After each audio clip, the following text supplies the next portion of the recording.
Donc, voici à quoi ça ressemble l'historique à jour en action. Donc, je clique sur une propriété dans ma liste de propriétés.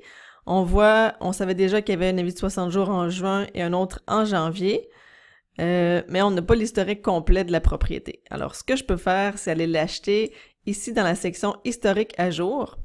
Et là, on va acheter l'historique au registre foncier. Donc, au moment où vous cliquez, on va l'acheter directement sur le registre foncier. Donc, c'est certain que ça prend quelques secondes. Le temps qu'on est sur le registre foncier, acheter l'historique à jour.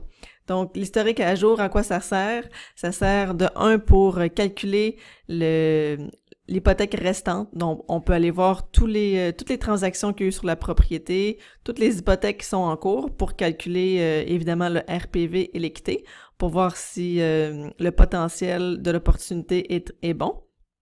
Puis une autre façon d'utiliser les historiques à jour aussi, c'est quand on fait nos suivis, on peut aller voir s'il n'y a pas eu une vente ou une radiation ou un prêt qui fera en sorte que le deal n'est plus pertinent. Donc, en faisant nos suivis, on peut aller voir si le deal est encore intéressant. Donc, on voit ici encore un peu d'attente, on y est presque. On est en train d'aller acheter l'historique au registre foncier. Donc, dès que ça va être prêt, on va pouvoir le consulter directement dans la fiche Mon prospecteur. Donc ça, c'est très intéressant. Voilà, on a accès. Donc, évidemment, on voit les deux préavis d'exercice. On voit qu'il y avait une hypothèque ici. Donc, après juin, il n'y a pas eu de vente. Donc, ça peut être intéressant. Ça serait encore une bonne opportunité à prospecter. Dans le fond, ici, il y avait un avis, c'est ça. Le 4 juin, on l'avait déjà celui-là. Donc, il n'y a pas eu rien depuis, donc ça peut être intéressant.